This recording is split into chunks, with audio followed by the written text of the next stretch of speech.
Thanks for joining me. This is my first time recording a podcast, and I'm starting with a solo episode. This is my first coffee rambling. And I thought, what better way to kick off this podcast with actually telling you my actual story, my real story? Because on social media, it looks like I'm some type of guru. I've been in this space for 5 years and I've achieved some pretty amazing things from working with the Ministry of Defence, the Ministry of Justice, Arsenal in the community. I've been flown for work. I've supported nearly 1,000 men and I've spoken in front of audiences of around 500 people. And it looks like I've got my shit together. But truthfully, it's taken me 13 years to get to this point. 40 is my age. And it has been one hell of a journey. It has been the most confronting, hardest, but beautiful journey. And I sit here blessed today because everything that I desired and wanted to create really feels like it's starting to come true for me now. And that's just down to like sheer dedication. But I want to take you back to my childhood. And I want to give you a little bit of context about who I am, what I went through, and what ultimately shaped me from my journey from pain to purpose. And I'm going to use an analogy to kick off with you. The hero and the villain have something in common. Both of them were born from pain. One learned how to turn that pain into purpose, and one learned how to turn that pain into hate. But they both started from pain. I believe every man has suffered some type of pain, trauma, and it has been undealt with for years. And my mission, my journey, is to ensure all men, as many men as I can touch, get the opportunity to do this work, to turn their pain into true, deep, meaningful purpose, so they can really live a definition of success that is defined by themselves and not one that they got passed down to by their like caregivers or their conditioning through school, etc. So I grew up in Southeast London, and Southeast London is your typical masculine environment where it was taught boys that if they experienced any emotions, it was to pull your socks up. It was to get on with it. It was to not show emotion. And the one real first memory that comes into my mind was when I was playing football. And it was a really, really big game for us. And at the time, my dad was my biggest fan, but he could see I was in a little bit of trouble. I was small when I was growing up. And this guy took me out, and when I was on the floor, he got his boot and put it into my face, kicked me in the face directly. And my dad ran over to me and he said in that moment, he was like, please do not let him see your emotion or he will keep taking you on and trying to bully you. And that was pretty much the conditioning of most men and boys that I've met from where I grew up with. We were taught not to deal with what we experienced. Now, I experienced bullying from as young as 9 years old. I had two younger brothers. I was given the story from as young as I can remember. I was meant to be the strong one. And because of that, and that narrative that I got fed from a really, really young age, not through like trying to do any detrimental damage to my mental or emotional health, but it was the role that I was meant to take. I was meant to be strong. And what was meant to be strong in my way of growing up was I emotionally did not express pain that I was experiencing. So I started suppressing, depressing and repressing pain from as young as 9 years old. I remember first being anxious at 5 years old. I deeply feared my family would die. So I remember dealing with anxiety from that young. The issue is with this way of being in our culture in London, but most of the UK and most of Western culture that I've met, is we start to suppress, depress and repress even bigger things that happen to us, even bigger experiences. I got bullied, the narrative of bullying carried on in my life till I was 21.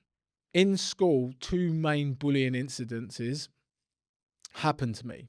I'm going to tell you about the first one. This had a profound effect on me. At 11 years old, I was in secondary school. I just got into secondary school, and I was an intelligent guy, and it was a comprehensive school. But my dad had said to me that if I went to grammar school, it was likely that I would be bottom of the class.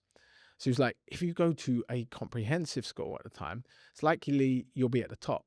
And he was trying to protect me. He was trying to ensure that I felt confident. But within 6 weeks of me attending a comprehensive school, I was already suffering trauma that I didn't know how to experience. I answered a question right. And because of answering the question right in this type of environment, I got a banana smashed over my head in front of the whole class, and then a peanut butter sandwich shoved in and around my face, and then pushed down my face into the desk because I answered a question correctly. And I was called various different names. I wanted the ground in that moment to eat me up. Within 6 weeks, I had been rejected by the tribe or ostracized by the people that I was so hell bent on impressing. And I thought being intelligent would help me get that validation. So that point onwards, I started to try and fit in, started to do what the other guys were doing, playing football, doing the other sports,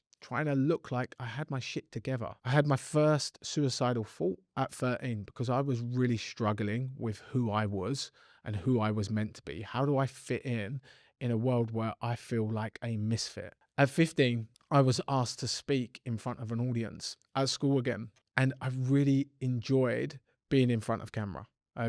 In front of an audience. And at the times I said, yes, I want to speak. I wanted to do this thing. So I spoke in front of an audience of 100 parents, but also parents, other pupils and other students inside our school.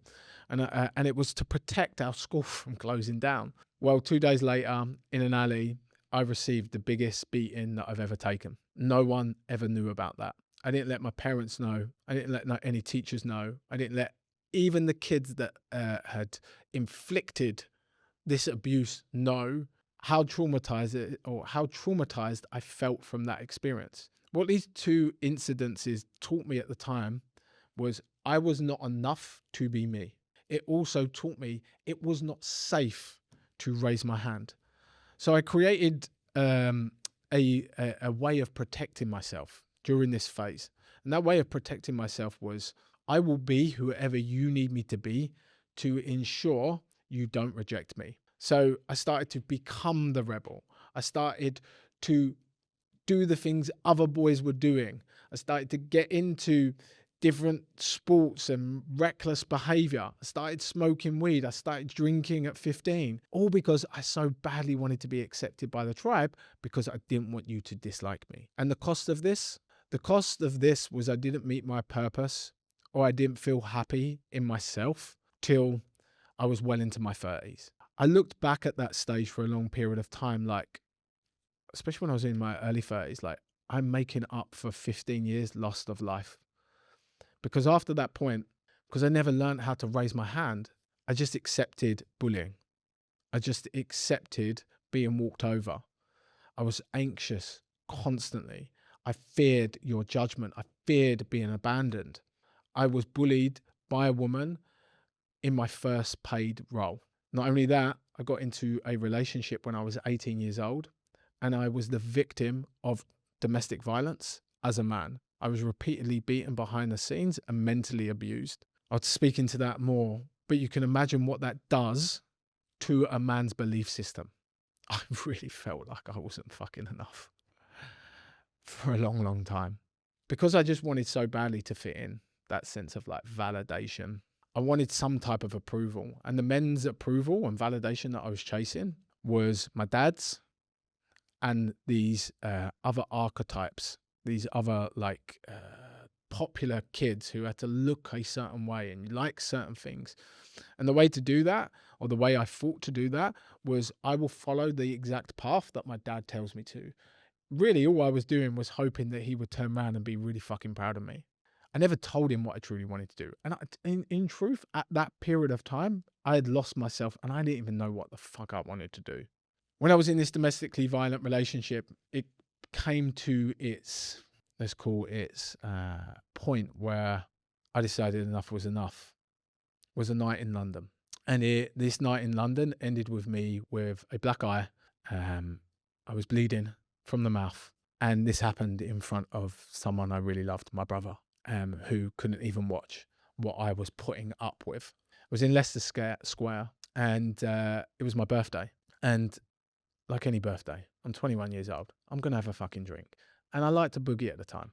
And I was doing the robot on the floor, probably like Peter Crouch. And the bouncer come and tapped me on the shoulder. He was like, "Sir, look, I know it's your birthday, man, but I think you're a bit drunk.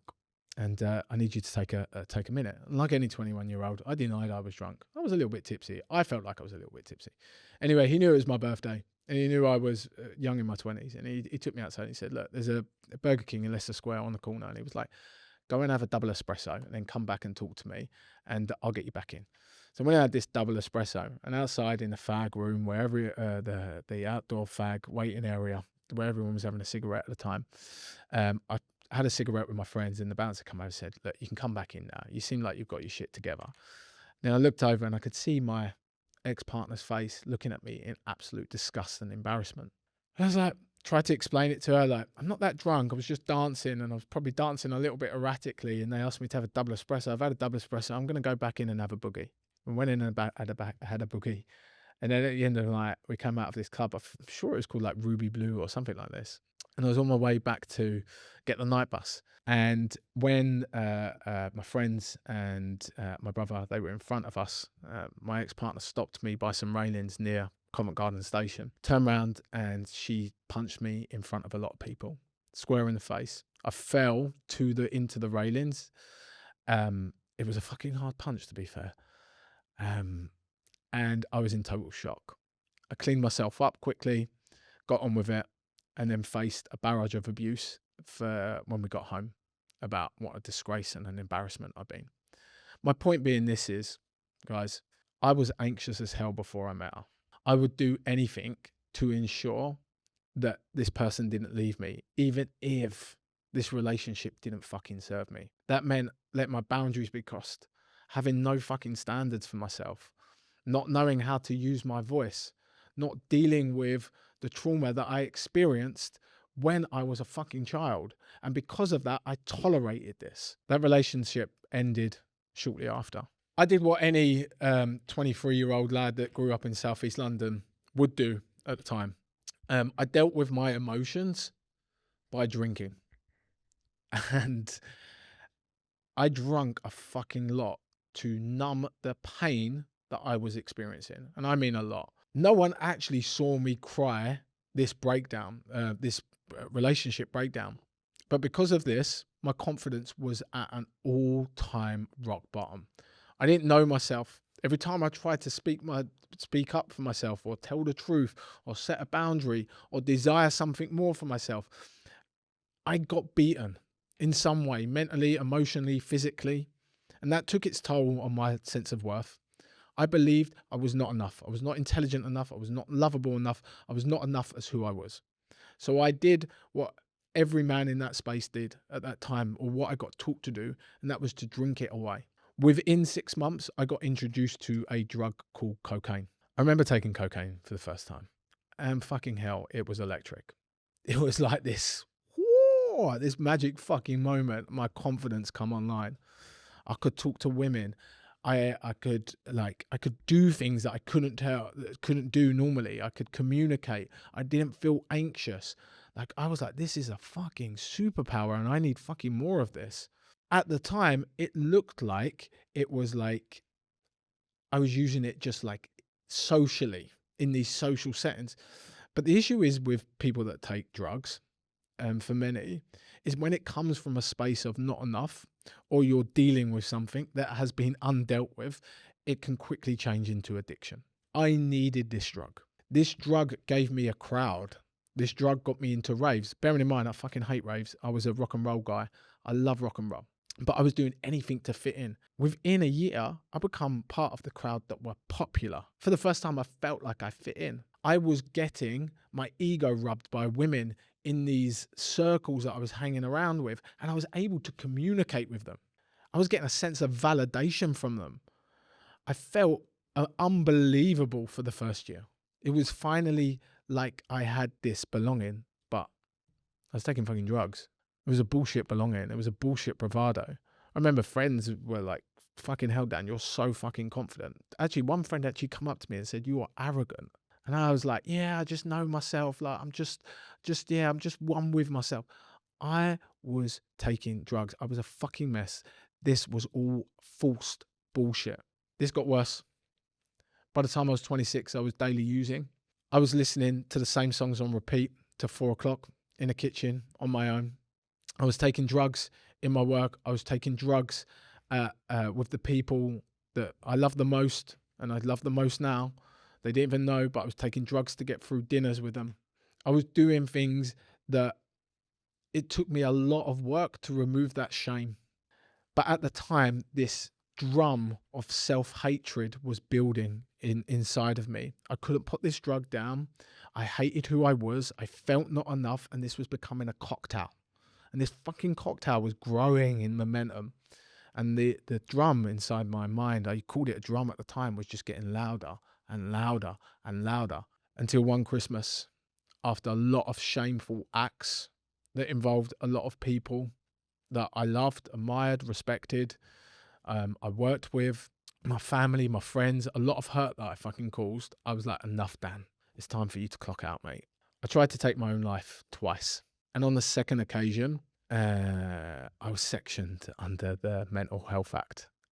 I was in critical condition. I'd overdosed heavily. On the first time, I'd ran a car off the road whilst drink driving and taking an overdose of drugs. I was found 3 days later behind a Curry's in the snow, barefooted, without a jacket. And then when the police, I remember when the police fucking come and picked me up, a postman reported me to the police. I'd been missing for like 3 or 4 days in January, in the winter, in snow. And when the police come and picked me up, I lied. I couldn't fucking tell them what I tried to do. I lied. I told them that I'd been beaten up. So it was great wearing a fucking mask, you know. And when I got home, I was like, oh, I fucking got beaten up. I told people that I was really low, but I just got beaten up. It was bad. I was still fucking lying. And I was like, I need mental health support. I need emotional health support. But I was worried about people fucking calling me crazy at that time. I was in so much pain internally. And then on the second occasion, after lying for months, because I was on like, not house arrest, but like watch, people were watching me a lot. And on the second occasion, I just done it in my room with a lot of drugs. And when I got taken to hospital after about 5 or 6 days, they invited me into a room. And in this room, they said, Dan, we need to ask you a question. And this doctor sat opposite me, and my dad was by my side. Said, I need to ask you a question. Are you a danger to yourself or to others? And I was like, I'm not a danger to others. I'm a danger to myself. I could hurt myself at any fucking point. I hate myself. I hate who I've become. That was the truth. That's hard to admit. And by that point, I got sectioned, and the sectioning was fucking horrendous. My mum and dad had to drop me at this space where I got actually taken in like a private ambulance, not your typical fucking ambulance. It looked weird. I was already a little bit suspicious about where I was going. I didn't have a clue. I was really unaware. And then my mum and dad followed, and as I went through these double doors closed, and I saw saw my parents the other side. And I remember like shouting the worst name to the two people I loved the most, calling them every name under the sun, blaming them for this. I wasn't taking responsibility. It is like the movies. You get your pills through a wall. You go to a room with no curtains, no razors to have a shave with. It was bare. It was like blue plastic mattresses. And I remember a couple of weeks into the journey there, after getting my mum used to drop in my locker 10-pack of Sovereign and a Snickers. So I went and got this 10-pack of Sovereign and Snickers in the morning. And when I sat outside, I usually sat outside with a cup of tea and had a couple of fags and my Snickers in the morning. And this guy was going, pss, pss, pss, pss, come on, look over here. I was like, mate, I'm not looking at whatever you fucking. I was like, God, this guy is fucking batshit. I had so much judgment at the time. And he kept asking. And then curiosity killed the cat. I went over, look, and he was like, look, mate, I've been drying out these banana skins for months. If we smoke these, we'll get high. And that was the turning point. That was the point where I said, yeah, I need to face what I've suppressed and repressed for so long. This way of being conditioned to be is not serving me. And this guy here, bless him, I don't know whether this is true, but this is what I made of it at the time, was like, this guy has actually got a mental health condition. I'm actually doing this by fucking choice. I'm causing myself this pain. So I started to face myself. It got to, I started taking counselling therapy basically straight after. And my fucking word, this was just absolute minefield. The problem is when you've built up this mask, I'm going to call it like, the mask I was wearing was nice guy mask. It was good boy conditioning. I wanted to do everything for you, for your approval, love and validation. So you accepted me, loved me and validated me. So I was a people pleaser. I was chronically putting people first, even if it meant me feeling internally like shit. So I was great at wearing this fucking mask. I'd learned a mask of bravado, a mask of people pleasing, a mask of anything you want me to be so you don't leave me. But to remove this mask, the most difficult part was to actually relate and trust someone to hold it. And I remember my first few therapy experiences. I was looking for a therapist for a long time, a counsellor. And the first few were terrible. They were all with women. And it's not to say these therapists weren't great, but because I was so deep in this shit, I needed someone that could relate to me. They fucking couldn't. The first woman, I fucking went into sat in a therapy couch. And I remember sitting in this fucking therapy couch and there was like 10 cats all around me. And I was like, oh my God, I could never open up to this woman. And that's not to say she wasn't a great therapist or a great counsellor, but I just couldn't open up to this woman. Anyway, I got back into a relationship shortly after, and she was like the saviour. And I was like, I don't need therapy, I don't need counselling. I was madly in love. I felt like I was approved, validated and loved, and I was anxious as fuck all the time. I was constantly texting, constantly watching my phone, constantly checking in on where she was, giving up all my dreams. I was losing myself in this relationship again. I was giving away my power. Still hadn't learned how to speak my truth. Still wasn't honouring my boundaries or setting standards. And then it happened again. She fucking left. This time she ran off on a cruise ship with what can only be described. She had an affair with someone on the cruise ship that can only be described. He looked like a straight Dow Winton. Now, for a man with an ego and a full sense of confidence, that didn't do fucking much for me. But that was the turning point. That was at 31. At 31, I was left in this apartment. And I was like, fucking hell, here we go again. At 31, I hadn't achieved anything that life told me to. I should have kids, mortgage, a home. I should have my shit sorted. And I've got fuck all. I've got nothing to show for it. And I was like, Dan, something's got to change here, bro. You've got to take responsibility for this. This keeps happening. You've had 4 relationships and they've all ended in infidelity. You felt anxious as fuck in every single relationship. You've not been happy. You've been left on your own. You've been abused and you have abused yourself. You need to take responsibility. So I went back to my parents and I left my apartment, went back to my parents and I said, I need to live here for a while. What's the saying? Coming back with my tail between my legs. And I remember walking in. I was like, guys, look, for the next few weeks, this ain't going to look pretty, but I need to heal. And for the first time, I'm going to face the pain that I haven't been facing. I'm going to let this heartbreak bleed, but likely with some limited awareness I have, it's going to bring up all my shit.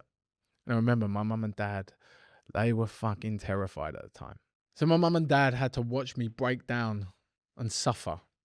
And I was listening to a guy called, I was listening to a band called Linkin Park, my favourite band. I got them tattooed on me. A guy called Chester, he was my fucking hero. And he sings this song called Bleed It Out. And I said, Dad, I'm gonna have to bleed it out. And I let it bleed for a few weeks and I faced that pain and I didn't take any substances. And shortly after this, I was sitting in there and this was that very moment of like fucking awakening where I sat in a summer's day in their garden and 2 books had accidentally landed in my lap. One was called What I Know For Sure by Oprah Winfrey, and one was called The Miracle Morning.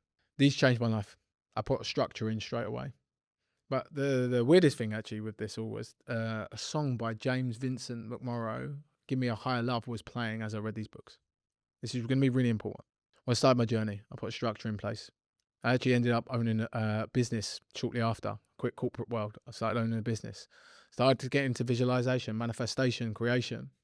Started working on my shit. Started taking ownership for my anxiety, my attachment wounds, my not enoughness. Started working on those pieces. And something amazing happened. I found a coach, invested 4 figures in this coach. I remember shitting myself. And I did it. And I worked with him. And it blew my mind. And then I started studying this work. And I started putting all these structures in place. And I felt enough. I felt fucking incredible. I started putting myself first. And then she walked in. She changed the game. She was my soulmate. But she walked in when I felt enough. And she changed my life completely. Dramatically. Stupidly. And the key point here was she believed in me. She believed I was meant for more. And I had taken a number of qualifications in coaching and the personal development space, but it was only to work on bettering myself. And I remember sitting in a room with my friend Stuart and I was watching a Conor Benn fight. And this is in lockdown. It was when it was in like Eddie Hearn's back garden. And I was sitting there and she was out. And I was like, for the first time when a woman was out, I didn't feel anxious. I didn't feel the need to text. I didn't feel the need to look at the 3 dots and wait for this message to come back or the blue ticks to be read. I was just at peace. And I said to my friend, I was like, bro, I've been mistaking love for anxiety for nearly 35 years. But love is calm, it's grounded, it's connected, it's supportive, it's stable, it's safe. And that's when I started working with men. And ever since that point, my life has rapidly improved. I've supported 1,000 men. I've worked with some of the biggest organizations. I now live in Thailand. I've traveled to 9 different countries. I feel internally free and committed. I have deep purpose, big meaning. And I have my son, Koa. And the first song he came out to, James Vincent McMorrow. Hi, love. Tell me you don't believe in this work now. Thank you for listening. Thank you for tuning in and around my story. And if any of this has triggered you or evoked things in you, please do not hesitate to reach out to me or my team. Give me a DM, drop me a message, and I'll point you in the right direction to get you the right support. Or you can reach out to me and we can see if we're a great fit to work together. But until then, this podcast is best enjoyed over an oat flat white, in my personal opinion. No matchers allowed. Peace out.